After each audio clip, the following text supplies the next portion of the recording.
Tuhan, selamat sore. Selamat sore. Ya.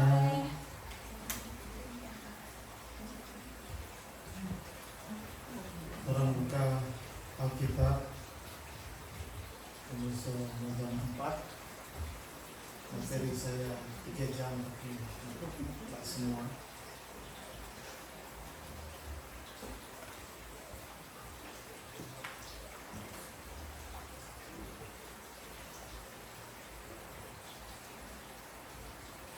Imamat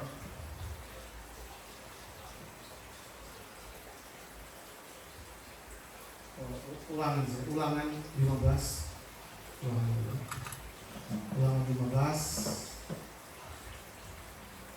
ayat yang pertama dan kedua. Orang Israel dalam kehidupan sehari-hari tentu telah diatur oleh Tuhan bagaimana seharusnya berhidup. Dan salah satu aturan yang harus dilakukan adalah ini. Mari kita baca bersama-sama Ulangan yang pasal yang ke-15. Pada akhir 7 tahun engkau harus mengadakan penghapusan hutang. Ini kalau ini diterapkan sekarang, beberapa orang di antara kita akan bangkrut. Setiap 7 tahun atau pada tahun yang ke-7 dan kelipatannya, orang ini yang kedua. Inilah cara penghapusan itu. Setiap orang yang berpiutang harus menghapuskan apa yang dipinjamkannya kepada sesamanya. Janganlah ia menagih dari sesamanya atau saudaranya, karena telah dimaklumkan penghapusan hutang demi Tuhan. Lompat ke ayat yang ke-12 saja supaya orang tak tahu lama. 12. Apabila saudara menjual dirinya kepadamu, baik seorang laki-laki Ibrani ataupun seorang perempuan Ibrani, maka ia akan bekerja padamu 6 tahun lamanya. Tetapi pada tahun yang ke-7 engkau harus melepaskan dia sebagai orang merdeka. Terus engkau, ayat yang ke-13 itu tadi, Soal 13 tadi. Apabila engkau melepaskan dia sebagai orang merdeka, maka jangan engkau melepaskan dia dengan tangan hampa. 14. Engkau harus dengan limpahnya memberi bekal kepadanya dari kandung domba dan tempat pengirikan dan dari tempat pemerasanmu sesuai dengan berkat yang diberikan kepadamu oleh Tuhan Allahmu, harus kau berikan kepadanya. Intinya pada tahunnya, supaya itu masih cepat ini. Intinya orang Israel pada tahun ke-7 dan kelipatannya, dalam konteks tadi penghapusan hutang, semua hutang harus lunas. Bukan dilunaskan, dibebaskan. Misalnya, kita ada utang pada tadi sekian. Pada tahun yang ke-7 saya tidak boleh ada hutang lagi, bukan harga bayar, karena diputihkan. Dan tahun yang ke-7 tidak boleh ditagih. Kalau tagih salah, itu mengenai hutang. Mengenai budak, ada orang yang bukan saja meminjam uang, tetapi menjual dirinya sebagai budak. Itu pada tahun yang ke-7 harus dibebaskan. Dan kalau mau bebas, tidak boleh dengan tangan yang kosong. Orang Israel harus lakukan itu. Itulah namanya tahun penghapusan hutang. Ini kita khotbah ini di sini mungkin tahun 2020 akhir, tapi kita mulai dari perjanjian baru, tahun di mana seseorang dibebaskan dari penjara. Oke, pernah ada ingat? Pak Stedley bilang, kalau tahun Yobel kan bagaimana? Itu lain. Nanti sebentar orang boleh mimpi Yobel kalau waktu masih cukup. Oke. Ini tahun penghapusan hutang. Keputusan mau ke Yobel atau tidak tergantung tak tinggal handphone atau tidak. Kalau handphone tak tertinggal,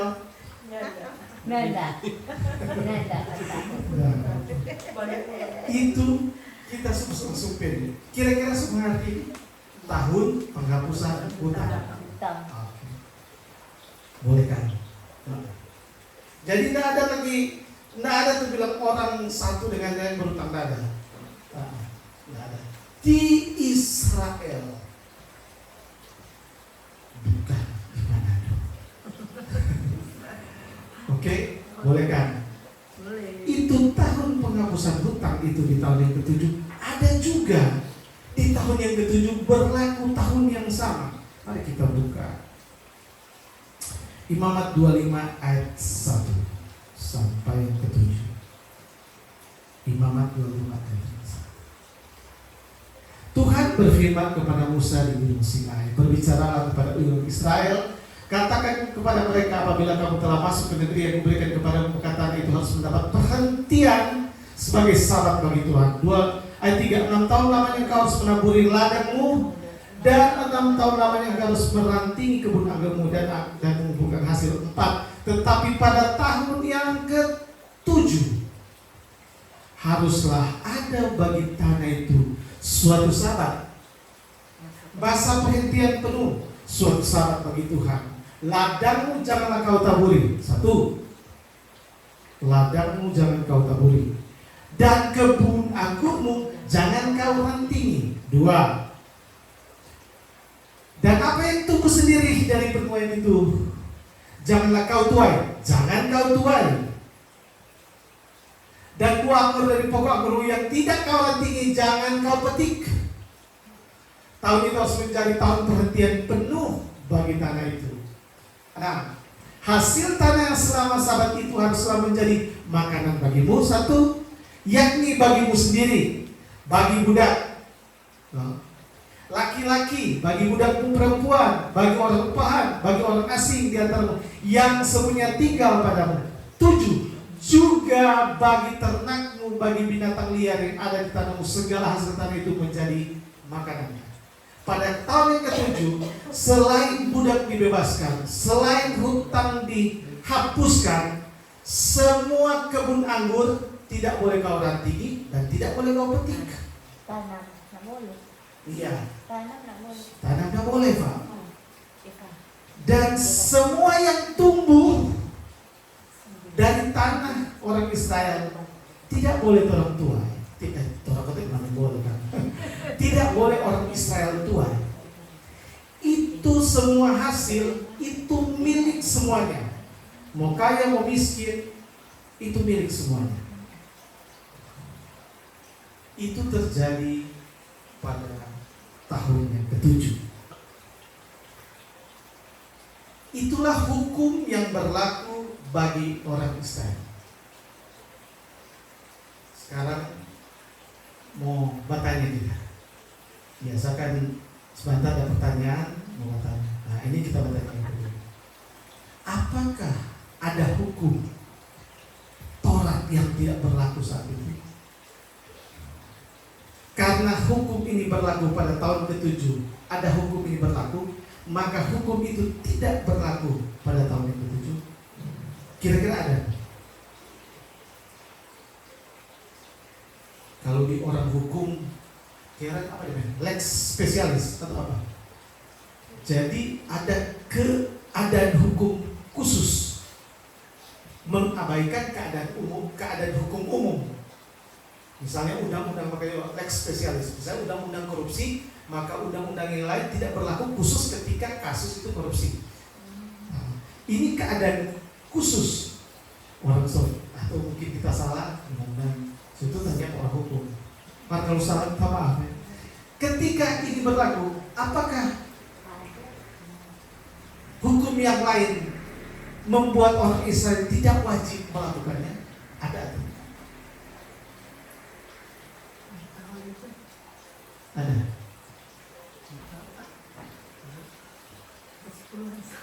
Persepuluhan berlaku?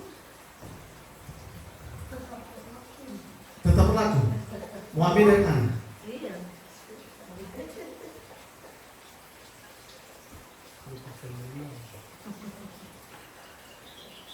Persepuluhan mau ambil dari mana? Ada hasil tapi tidak boleh petik karena semua punya. Persepuluhan salah satunya untuk orang miskin. Orang miskin masuk, boleh ke PT sendiri. Oke. Kalau hari raya buah bungaran, hari raya ke-50 Pentakosta versi Ibrani, berlaku enggak?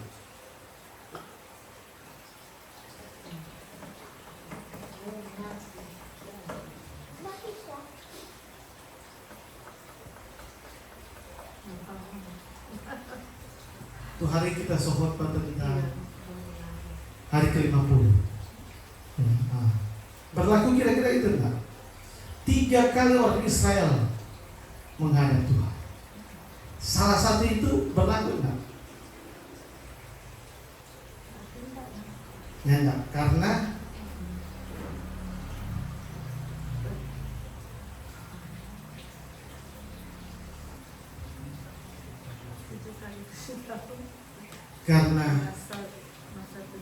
masa waktu itu nyanda batanan. Sedangkan hari raya buah bungaran adalah hari raya panen. Apa yang mau dibawa? Ada tuh perhitungan Omer, mau bawa berkas petuhan, nggak bisa dibawa. Artinya ada banyak hukum yang tidak bisa berlaku di tahun yang ke-7.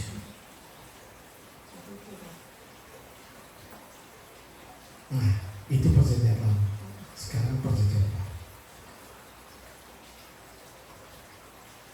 Satu ayat dulu. Nehemia 10 ayat 31.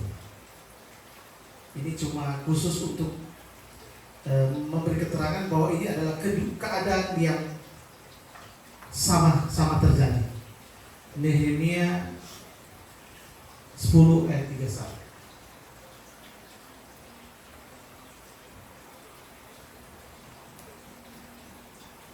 Dan bila mana penduduk negeri membawa barang-barang dan berbagai lanjut jadi bagian, dan kami akan membiarkan begitu saja hasil tanah pada tahun yang ke-7 dan tidak akan menagih sesuatu pula. Jadi pada tahun yang ke-7 dua keadaan ini berlaku. Tahun Sabat, nyandak mau apa tuh hasil tanah, membiarkan begitu saja untuk hasil tanah dan tidak menagih hutang. Itu dua keadaan yang sama. Lukas 24 ayat yang ke-44.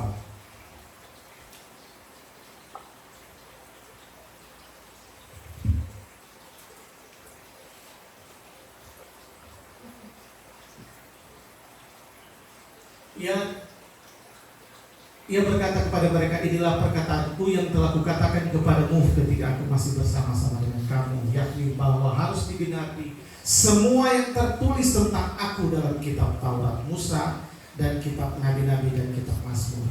Lalu ia membuka pikiran mereka. Ini pertama, lalu ia membuka pikiran mereka sehingga mereka mengerti kitab suci. Katanya kepada mereka, ada tertulis demikian, Mesias harus menderita dan bangkit dari antara orang mati pada hari yang ketiga. Dan lagi, ayat ke-47, dan lagi dalam namanya berita tentang 1, pertobatan, 2, pengampunan dosa. 2 hal ini harus disampaikan kepada segala bangsa mulai dari Yerusalem. Kalau pengampunan dosa ada samana dengan tahun penghapusan utang. Orang punya pinjaman, makanya orang kasih pinjam orang yang tidak ganti, berarti orang mana? Orang itu berdosa betul. Iya, bersalah. Bersalah. Karena kata dosa ini sama kan, bersalah dan dosa menurut Tuhan. Bersalah betul kan? Budak. Orang karena di zaman dulu budak masih diperlakukan karena hutang, dia jual dirinya menjadi hamba bagi orang lain. Harus ada pengampunan, itu orang pedosa, baru dia bebaskan. Orang Israel melanggar hukum-hukum ini. Ada di tahun ke-7 tetap don't tagih, di tahun ke-8 don't tagih karena kurang ajar. Maka orang Israel dibuang, salah satu penyebab itu. Dibuang ke 10 suku ke Asyur, 2 suku ke Babel. Itu karena keras tengkuknya orang Israel. Pada tahun ke-8, dorang harusnya bebas. Orang-orang yang jadi budak itu bebas. Ya panggil ulang, tetap budak. Orang Israel berkelakuan.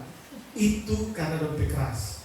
Nah, untuk dapat melaksanakan ini, dosanya harus dihapuskan. Betul, Pak?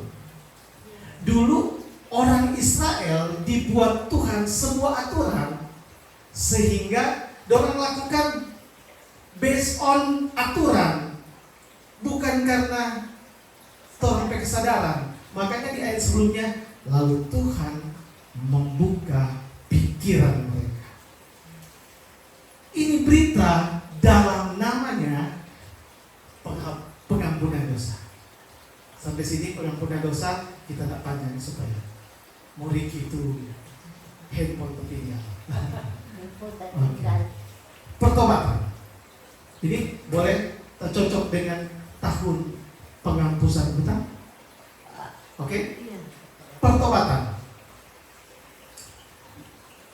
Kata pertobatan di Alkitab Perjanjian Baru ini pakai metanoia kan. Ada kata lain juga episkopos atau apa? Apa itu? Itu yang apa? Tapi yang kalau bicarakan itu metanoia. Kalau itu satu apa itu? Dia bertobat. Pertobatan artinya berbalik arah. Tadinya begini, sekarang berbalik arah. Itu pertobatan ya. Epistrepo. Maafkan hambamu ini karena apa yang tidak menghamba. Epistrepo gini. Dosa tuh. Dosa. Epistrepo. Itu metanoia bukan. Metanoia. Noia pikiran. Meta perubahan pikiran. Kita seri tarik yang paling top, metamorf kan, metamorfosis. Metamorfosis to metamorf. Morf bentuk dari itu metamorf apa kata dia apa? Ulat dari telur atau dari ulat? Dari kepompong ke kupu-kupu. Tuh kepompong itu kupu-kupu atau enggak? Kupu-kupu. Kepompong kupu-kupu atau enggak? Jadi itu binatang yang lain. Sama. Binatang itu juga. Jadi itu kepompong itu binatang yang lain atau tidak? Beda. Bentuk itu beda. Bentuk itu beda, tetapi Isinya sama. kupu-kupu. Iya. Metamorf, perubahan bentuk. Tetap kupu-kupu. Yang berubah adalah bentuk. Tante Riri bertobat. Kita sebagai contoh dan Tante Riri itu dekat ya. Kemudian Tante Riri metanoia. Tetap Tante Riri sebelum bertobat dengan dulu selain dia kan. Dulu kita utang 10.000 dia marah. Sekarang 1 juta. Itu perubahan pikiran. Metanoia. Bukan perubahan, dia melampaui pikiran. Meta itu melampaui, dia lebih daripada itu. Kalau apa itu tadi? Itu berbalik arah. Yang tadinya tujuan orang itu selalu dosa, dia beralih ke kebenaran. Tetapi kalau metanoia,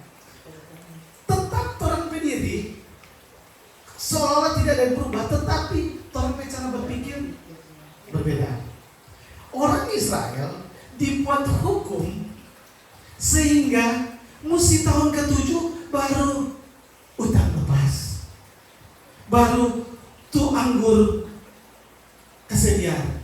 Ini bicara tentang apa? Saling mengasihi. Orang Kristen atau di tahun di mana Yesus hadir, perubahan tentang hukum itu berubah. Ditaruh di dalam hati, bukan lagi jangan haruslah.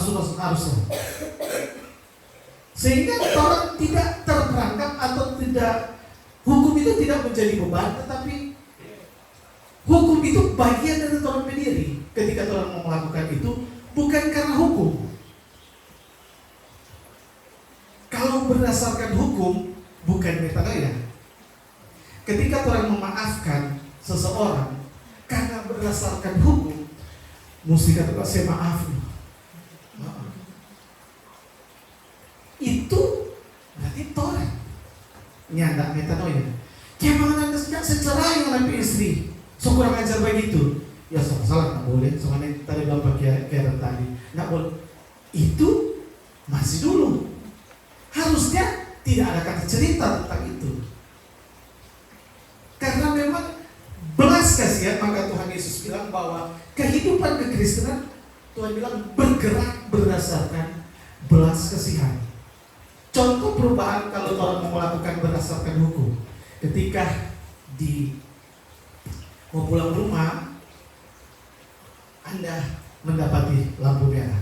Ketika lampu merah di perempatan atau di mana saja, yang bawa kendaraan akan menghentikan kendaraannya. Karena kenapa? Karena kalau itu sadar, berarti orang itu aturan itu dibuat supaya ada keteraturan. Tetapi kalau orang sadar, setiap perempatan orang akan berhenti dulu. Jika dianggap orang berhak masuk atau orang memungkinkan untuk masuk, orang masuk. Tidak ada ketaatan di sana. Di lampu merah. Di lampu merah dibutuhkan ketaatan. Jika tidak taat, hancur. Tapi kalau di daerah terpencil tidak ada hukum di sana, tidak ada aturan, sehingga orang bergerak karena metanoia. Mau melakukan sesuatu itu karena kesadaran. Sehingga sesuatu yang dilakukan oleh Tuhan cuma pakai hukum, segala hukum bergantung di sini, Tuhan mengasihi. Nah lagi mau bilang, apakah boleh begini, apakah boleh begini. Ketika Tuhan merasa ada gerakan di dalam hati, ini perlu tobat. Tuhan Yesus selalu memulai dengan belas kasihan. Salah satu contoh Tuhan melakukan terobosan hukum, contoh ketika Tuhan mencari satu domba yang hilang, Dia meninggalkan 99. Apakah ada alasan selain karena Tuhan setia, karena belas kasihan, karena kasih, sehingga Tuhan diambil tuh satu? Ada alasan lain? Adakah keuntungan Tuhan Yesus ambil satu domba? Ada. Coba sebutkan satu saja keuntungan, kecuali karena alasan dirinya dia setia. Satu saja. Tuhan Yesus ambil itu satu domba, bicara itu satu domba. Satu saja keuntungan. Ada? Tidak ada. Dapat keuntungan? Tidak. Karena Tuhan bergerak dengan belas kasihan. Tahun Sabat, Tuhan mengajarkan kepedulian kepada orang Israel.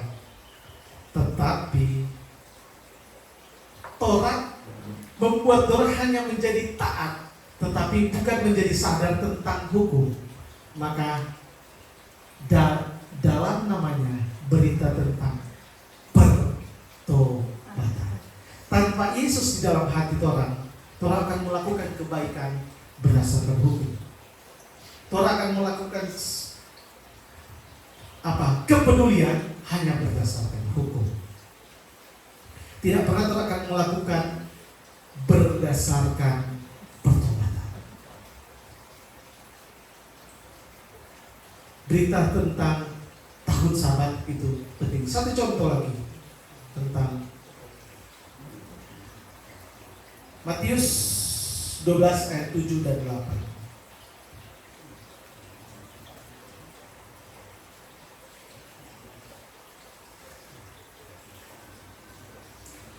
Jika kamu memang mengerti maksud firman ini, yang ku kehendaki ialah ini, belas kasihan, bukan persembahan. Tidak ada pertobatan, tidak ada pengampunan dosa tanpa belas kasihan. Kalau orang mau mengampuni sesama orang karena belas kasihan, misalnya mengampuni istri, paling tidak mengampuni anak, kalau tanpa dasar belas kasihan, suatu saat pengampunan orang stop, pengampunan itu pasti habis. Pasti habis. Kepada istri pasti habis. Kalau orang mengampuni pada istri misalnya, kalau tidak ingat anak-anak, terserah ampuni Pak. Jika tidak ada anak-anak, berarti Habis. dasarnya harus belas kasihan. Ya, mana tadi?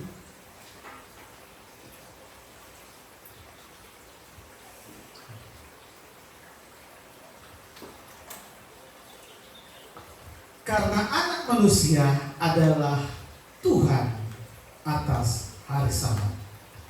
Yesus secara terang-terang berkata bahwa anak manusia adalah Tuhan atas hari Sabat. Cerita ini kalau orang mundur di ayat yang di awal perikop, ketika murid-murid Tuhan ini, ayat yang kedua itu pasti. Melihat mereka, berkata orang-orang Farisi kepadanya, lihatlah murid-muridmu berbuat sesuatu yang tidak diperbolehkan pada hari Sabat. Apa yang mereka berbuat? Yang ayat yang pertama. Pada waktu Yesus berjalan karena lapar, murid-muridnya memetik bulir gandum dan memakannya. Orang Israel tidak boleh mengerjakan pekerjaan apapun di hari Sabat. Orang Israel tidak boleh membuat api di hari Sabat. Makanya ada denominasi gereja yang memasak di hari Sabat. Padahal tujuannya supaya di hari Sabat nyanda ada pesta pola. Orang Israel hanya bicara tentang yes, no, boleh, tidak, boleh, tidak. Makanya orang Farisi bilang, ini barang ini tidak boleh. Karena orang makan pada saat hari Sabat, karena tidak boleh. Orang Israel pada hari Sabat melakukan pekerjaan, dia harus mati. Tapi Tuhan bilang, akulah Tuhan atas hari Sabat. Hari Sabat dibuat untuk manusia. Hari Sabat dibuat untuk keseimbangan. Makanya bicara tentang pertobatan sangat hubungan erat dengan keadaan di tahun Sabat. Keadaan di mana orang-orang Israel memberikan segala kepunyaan mereka kepada umat-umat Israel lainnya. Orang Israel tidak fokus kepada pekerjaan untuk memproduksi sesuatu. Mereka tidak boleh bekerja. Tidak boleh sama sekali. Orang harus fokus kepada Tuhan. Padahal Tuhan bilang, fokus kepada Tuhan supaya orang beristirahat. Itulah pola yang Tuhan lakukan. Itulah pola yang Tuhan ingin agar orang-orang yang punya lebih melihat orang-orang yang kekurangan. Makanya keadaan di tahun Sabat itulah yang terjadi ketika Tuhan Yesus datang. Ketika Tuhan mulai rubah hukum segalanya, segala hukum dirubah. Gambaran tentang tahun Sabat dan tahun penghapusan hutang dalam konteks yang Tuhan baca tadi di Lukas 24 ayat 44 sampai 47 pada 47 bilang, dan lagi dalam namanya berita tentang pengampunan dosa, pertobatan dan pengampunan dosa, itulah yang diberitakan. Dan ini merupakan gambaran dari tahun penghapusan hutang dan tahun sabat. Sudah 4. Sekarang tahun Yobel. Mau lanjut? Atau? Lanjut? Oke. Kita sudah sepedek-pedek tadi dengan harapan boleh mulai. Lanjut. Tadi ayat 25, pasal 25 imamat tadi 25 ayat 1 sampai 7. Sekarang 8.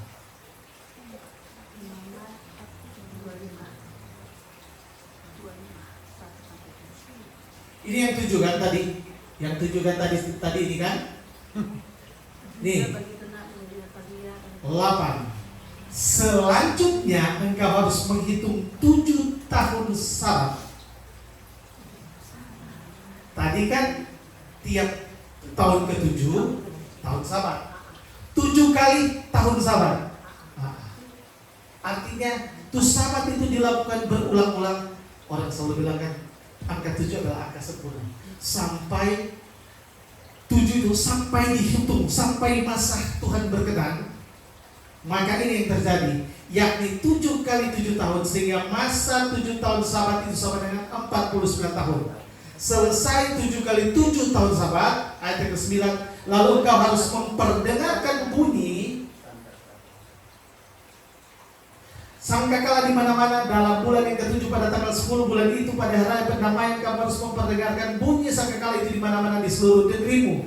Ayat ke-10, kamu harus menguduskan tahun yang ke-50 dan memaklumkan kebebasan di negeri itu bagi segenap penduduknya. Itu harus menjadi tahun Yobel bagimu, dan kamu harus masing-masing pulang ke tanah miliknya dan kepada kaumnya. Apa yang berbeda? Ini pertanyaan dari Pak Sten itu waktu hotel itu.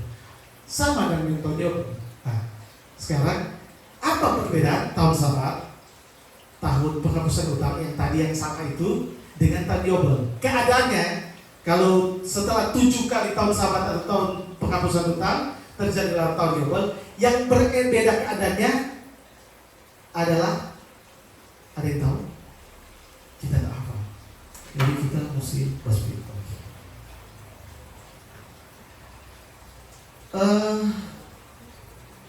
Ayat 28.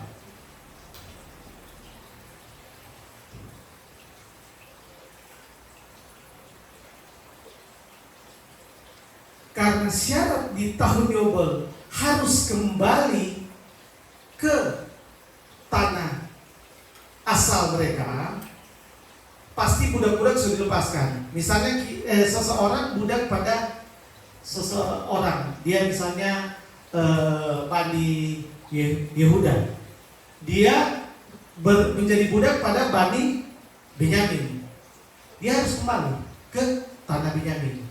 Makanya ini yang terjadi. Maka ia harus memasukkan tahun-tahun sudah penjualannya itu dalam perhitungan, dan kelebihannya harus dikembalikan kepada orang yang membeli daripadanya, supaya ia boleh pulang ke tanah miliknya. 27, Imamat 27 ayat yang ke-24.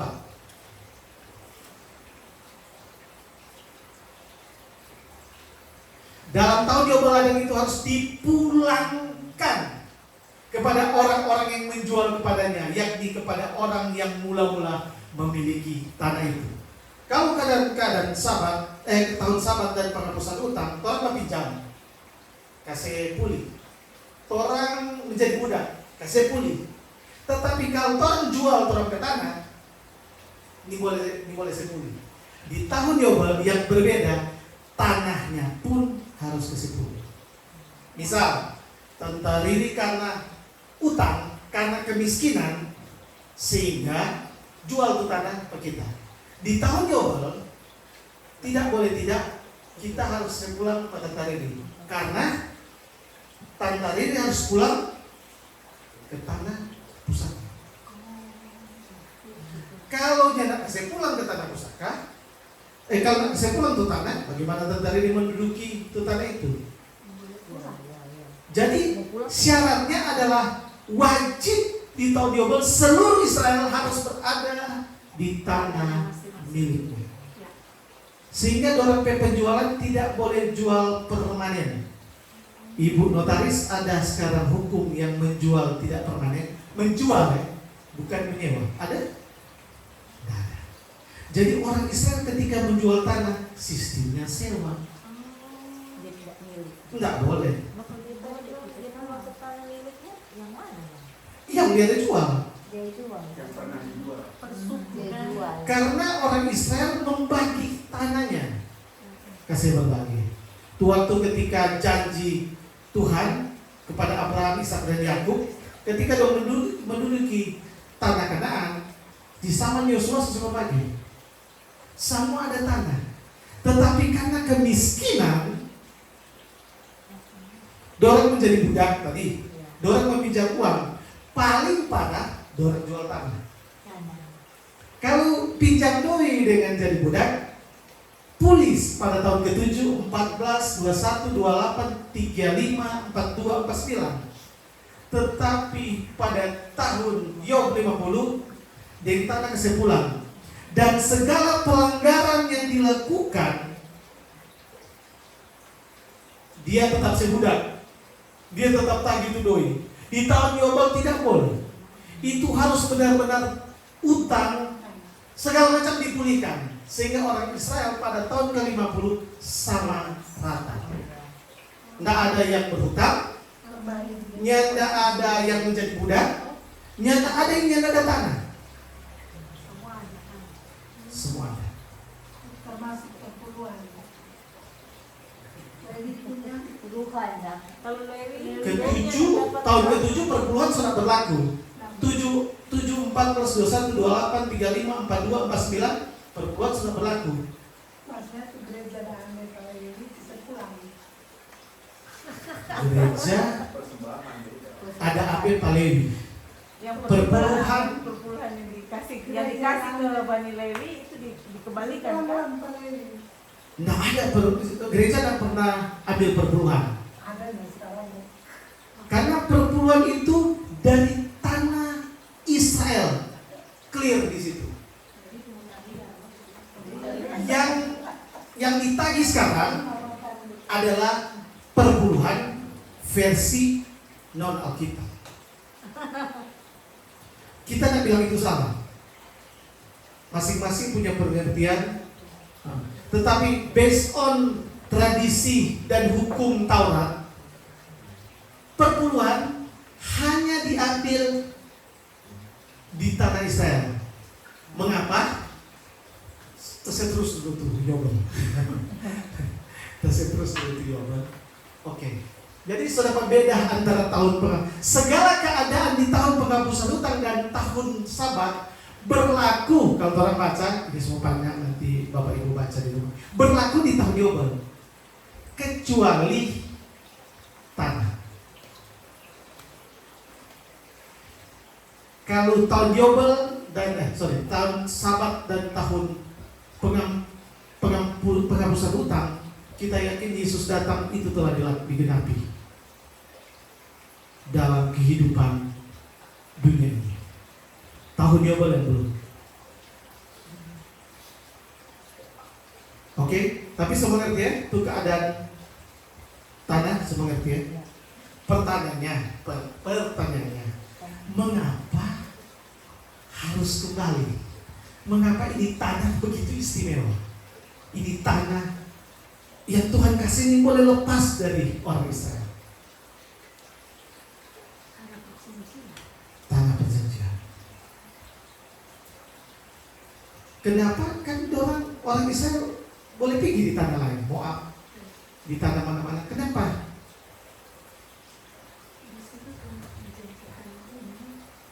Keselamatan akan datang dari Esra 9 ayat 12.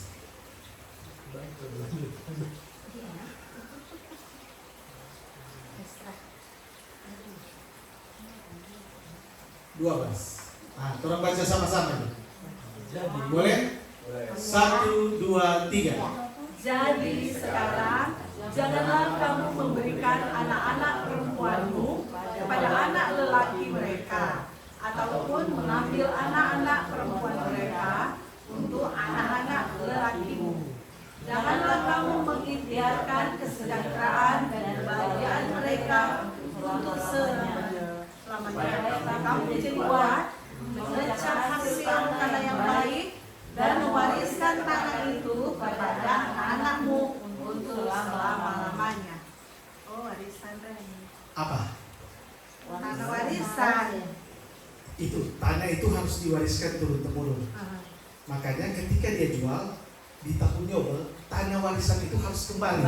Misalnya, anggaplah tentara ini keturunan Israel, tentara ini semua warisan dan tanah semua ini karena tentara ini kepepet jual. Pada tahun Yobel, tuh tentara ini tanah itu harus dikembalikan karena warisan. Mengapa? Pertanyaan, mengapa harus dikembalikan? Apa ini istimewa ini tanah? Orang apa saja?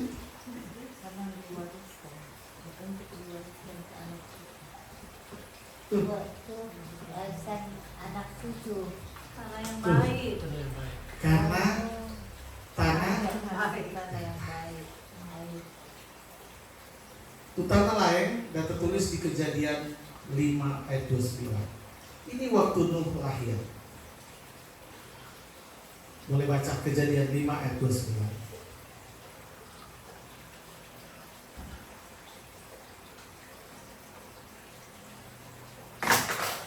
Dan ia memberi nama Nuh kepadanya, katanya. Sama-sama baca, 2, 3. Anak ini akan memberi kepada kita penghiburan dalam pekerjaan kita yang penuh susah payah di tanah yang telah tertutup oleh Tuhan. Cuma ada satu tanah yang baik, Israel. Lain itu terkutuk. Kantong ke tanah. Di Ya. ini kan yang diterangkan oleh handphone Siri minggu lalu. Kejadian 3 ayat berapa itu? Minggu lalu selesai 3 ayat 17. So terangkan, Pak Erik so terangkan. Kita singgung sedikit. Kejadian 3 ayat 17. Lalu firman yang kepada, karena engkau mendengarkan perkataan istrimu dan memakan buah dari pohon yang telah kuperintahkan kepadamu, jangan engkau makan, jangan makan daripadanya, maka terkutuklah tanah kau. dengan bersusah payah engkau mencari rezeki dari tanah seumur hidupmu. Di bumi ini cuma yang Tuhan bilang tanah yang baik adalah tanah Israel.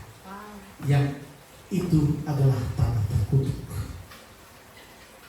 Seterangkan manusia itu, tanah itu seperti manusia. Nah, Pak Erik seterangkan minggu lalu toh. Kata tanah ini bahasa asli. Sobat-sobat tanah bahasa asli Ibrani. Bahasa Ibrani. Sobat-sobat. Pak Erik kita buka bahasa Ibrani itu lalu. Ini tanah bahasa asli. Hah? Bukan apa? Bukan. Hah? Apa tuh bahasa asli tanah?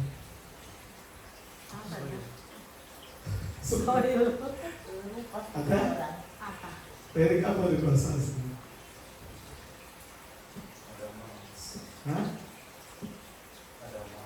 Adama. Makanya Pak Erik bilang turun ini semening tanah. Dia bilang tanah yang belum tersentuh, dia alegorikan dengan Maria. Karena Adama. Adama. Makanya karena manusia dari tanah dinamakan Adam. Adama. Ini Adama ini telah dikutuk oleh Tuhan. Karena Adamah terkutuk, sehingga seluruh muka bumi ini terkutuk kecuali tanah tanah milik Tuhan, tanah warisan milik pusaka bangsa Israel, tanah yang baik. Tidak mungkin sesuatu yang dikutuk dipersembahkan kepada Tuhan. Kalau membawa persembahan kepada Tuhan, perpuluhan itu persembahan kudus bagi Tuhan. Tidak boleh diambil oleh tanah yang terkutuk ini. Wow. Iya juga. Ya toh? Kita sebagai khotbah Yobel cuma kok datang pakai perpuluhan. Artinya begini. Orang Israel ketika kemiskinan, dia harus kembali ke tanah yang baik itu. Nggak boleh tukar. Itu tanah warisan. Ada di ayat lain, Tuhan sangat senang dengan tanah warisan. Itu nggak boleh ditukar. Dia harus kembali, orang Israel harus kembali di tahun Yobel, harus kembali ke tanah milik pusakanya. Mengapa? Karena kemiskinan. Begitu juga dengan orang-orang Kristen. Suatu saat orang Kristen atau orang yang percaya Yesus harus kembali kepada tanah yang baik itu. Karena dosa, kita terutang karena dosa. Orang menjadi kutuk karena dosa. Orang menjadi hamba karena dosa. Orang tinggal di tanah yang terkutuk ini. Suatu saat di tahun Yobel, orang akan dipulihkan semua. Ada sekarang sebenarnya sudah berlaku yang kita bilang tadi tahun Sabat. Tapi apakah semua orang yang miskin, orang yang tidak punya pengharapan, orang yang perlu dibantu, orang yang sudah menerima kepedulian dan belas kasihan? Belum. Apakah orang yang berdosa, orang yang punya salah terhadap orang lain, apakah orang sudah memberikan pengampunan secara penuh kepada orang lain, kepada orang itu, walaupun itu sesama orang yang percaya kepada Tuhan?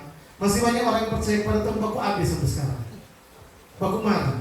Jangankan itu, beda di satu rumah pun ada suami istri baku marah, dia tidak dapat memaafkan, dia tidak dapat mengampuni istrinya, dan sebaliknya.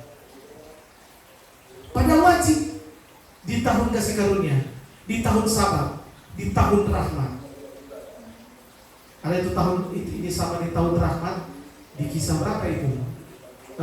Roh Allah ada padaku dan orang-orang lumpuh akan berjalan, orang-orang itu ada. Nah, itu sama kejadiannya dengan tahun Sabat. Itu di Yoel, kan? Yoel ditulis ulang di Kisah Para Rasul atau di mana itu? Kalaupun sekarang orang tidak mampu menghapuskan dosa orang lain, misalnya ada orang berdosa, kita simpan terus, kita nyatakan itu tidak berdosa. Semua yang tidak sempurna itu seperti di Israel, di tahun Yobel harus semua dipulihkan. Begitu pula di suatu saat di tahun Yobel, gambaran Yobel Israel, semua orang walaupun orang belum ampuni tetap pulih di tahun Yobel. Pertanyaannya, kapan tahun Yobel? Menurut persejarah, kalau tahun Sabat kan seberlaku, tahun Yobel seberlaku atau belum? Suatu saat orang akan kembali ke tanah yang baik. Orang menjadi tanah terkutuk. Pak Erik bilang tanah itu gambaran manusia, Adam. Adam itu telah terkutuk. Suatu saat orang akan kembali berubah tubuh ini yang bukan Adam lagi. Ini saat tahun Yobel menurut Alkitab. Matius 24. Sebelum Matius 24, Imamat 25 dulu. Yang tadi ayat yang pertama tadi. Imamat 25 ayat yang ke-10. Ini tadi. Ini tahun Yobel, keadaan tahun Yobel ini. Kamu harus menguduskan tahun yang ke-50 dan memaklumkan satu kejadian di tahun Yobel, memaklumkan kebebasan bagi segenap penduduk. Penduduk apa? Negeri itu, Israel. Itu harus menjadi tahun Yobel bagimu, dan kamu harus masing-masing pulang ke tanah miliknya kepada kaumnya. Ayat yang ke-9, mundur ayat ke-9. Lalu kau harus memperdengarkan bunyi sangkakala di mana-mana dalam bulan yang ke-7 pada tanggal 10 bulan itu. Pada hari pendamaian kamu harus memperdengarkan bunyi sangkakala itu di mana-mana. Ingat, kebebasan bagi segenap penduduk. Perjanjian baru. Matius 24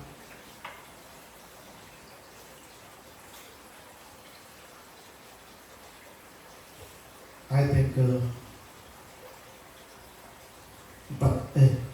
ke-30.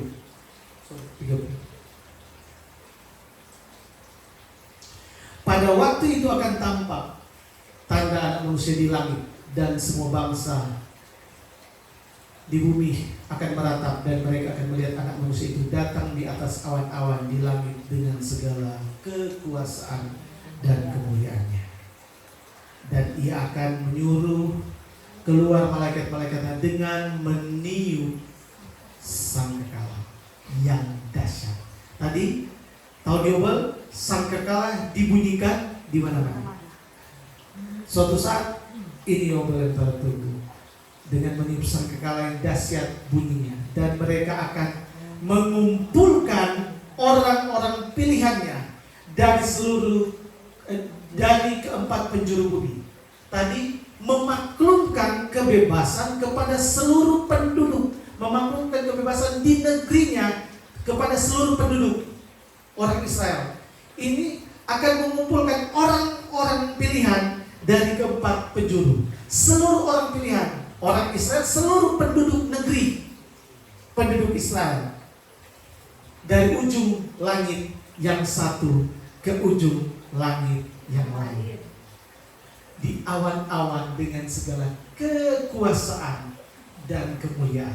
Yang hilang dulu, tanah yang dikutuk Tuhan itu, ketika orang Adam diusir dari Taman Eden, kehilangan kemuliaan, dipulihkan segala kekuasaan dan kemuliaan di tahun Yobel. Yobel secara harafiah artinya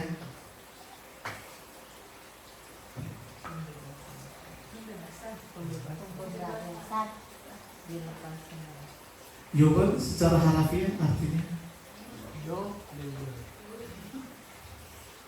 sangkakala. Tahun Yobel adalah tahun di mana sangkakala dibunyikan di mana-mana. Kalau sangkakala hanya dibunyikan secara parsial, yang mungkin sudah pernah terjadi, berarti tahun Yobel belum pernah.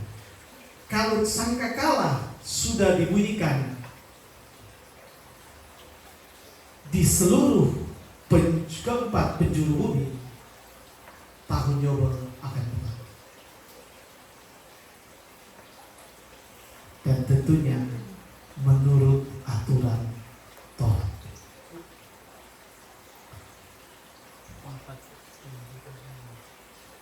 Sayangnya Taurat tidak tahu lagi kapan orang Israel bikin tahun Sabat. Kalau tidak, Taurat dapat tahu kapan Tuhan datang, karena tanggal ada di sini, Yobel ada di sini. Pada hari raya pertama. Tapi sekarang dengan perhitungan sokacabala, perhitungan Yesus lahir saja, sokacabala, perhitungan Paskah sokacabala, itulah misteri ilahi sehingga orang tidak tahu. Tetapi ketika bunyi sangkakala itu berbunyi, terdengar di mana-mana, itu tahun Yobel. Itu bersamaan pula dengan tahun orang Israel. Suatu saat nanti kemuliaan itu akan dipulihkan kembali di tahun Yobel, dan segala ketidaksempurnaan pengampunan dan pertobatan yang terjadi di bawah kolong langit dipulihkan di tahun Yobel. Sebagaimana ketidaksempurnaan orang Israel melakukan tahun Sabat dan tahun penghapusan utang, di tahun Yobel dipulihkan semua. Begitu pula orang Kristen atau orang yang percaya kepada Tuhan Yesus. Segala ketidaksempurnaan ketika satu sama lain saling mempedulikan, kasih itu tidak, hukum kasih tidak dilakukan sebagaimana mestinya, pengampunan tidak dilakukan sebagaimana mestinya, mau atau tidak mau, kalau bunyi sangkakala sudah terdengar, itu sudah selesai. Tuhan suruh pulih semuanya, harus kembali ke tanah pemiliknya, karena tanah Israel adalah tanah yang Tuhan berikan kepada orang Israel. Tuhan juga akan menyediakan kepada tanah yang bukan tanah yang dikutuk, merupakan gambaran dari tahun Yobel. Belum saya kalimat, itu saja. Tidak ada pertanyaan tuh? Yang suruh hitung kapan tahun sampai kapan? Cukup jatuh data.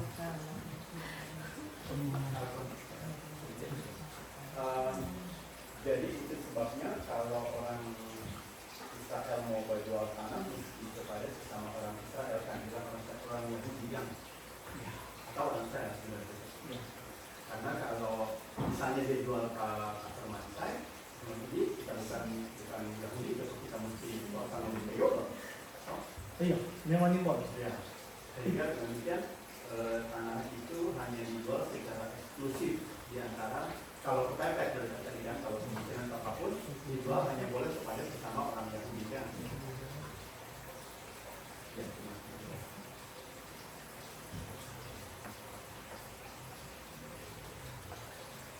Sudah. Berarti nyandak jadi milik kan, cuma kasih pinjam, sama yang kasih pinjam, karena tahun yang ke-50 kembali. Iya. Jadi jual marganya tidak boleh jual lepas gunung. Jadi misalnya jual sekian, 10 tahun kemudian saudara itu, misalnya saudara dan dia bayar tuh sisa tahun itu. Oh, enggak bayar penuh. Iya, kan harusnya tahun ke-50 lunas. Nah, tuh kalau baru 10 tahun masih ada sisa 40 tahun, toh? Tuh 10 tahun yang sudah lewat sudah bayar. Yang bayar tuh 40 tahun. Kita sudah baca itu ayatnya dari tapi aturannya diperinci begitu aja. Itu sudah dihukum di sana. Hukum tertulis. Ada tuh. toh Ini Pak itu ya tertulis. kita baca tadi kan berarti tertulis. Itu jadi waktu orang Israel melanggar ini aturan, ada enggak hukuman for dorang? Atau dorang mau taat dengan aturan yang ini? Tahun Yobel kita cari nggak ada tahun Yobel, pelanggaran di tahun Yobel, karena segala sesuatu dipulihkan di tahun Yobel. Segala sesuatu yang dorang langgar tahun Sabat atau tahun penghapusan utang, makanya dorang dapat kirim ke Babel. Siapa yang kirim? Tuhan. Oh, Makanya dorang dibuat. persilakan. Karena Moni tetap menjadikan saudaramu budak, maka Tuhan kirim ke Babel. Jadi Pak Manse ini misalnya Ya. dia kan 7 tahun, pada tahun yang ke-7 dia tuh budak itu sudah merdeka kan, dapat surat itu, surat kemerdekaan, atau memang cuma otomatis begitu tanpa ada surat? Kalau Jadi cuma de facto tanpa karena kalau semua di tahun ke-7 bebas. Ketika tahun ke-8 kan harusnya sudah ada lagi. Mengapa harus ada surat? Yang harus ada surat ketika dia bukan tahun ke-7 diberikan surat. Tetapi ada kita melenceng sedikit. Yang ada adalah di tahun ke-7 harusnya bebas. Tetapi karena begitu baik Tuhan, tuh orang Israel itu tetap menjadikan diri hamba kepada Tuhan itu. Dia tetap iko. Oh, Makanya dia cucu sukarela, dia cucu dia betubuh. Apa? Dia cucu dia betubuh. Mungkin talinya ya. Beberapa terjemahan pakai talinya. Di Alkitab pakai talinya. Cucu sebagai tanda dia menjadi hamba bagi tuannya itu.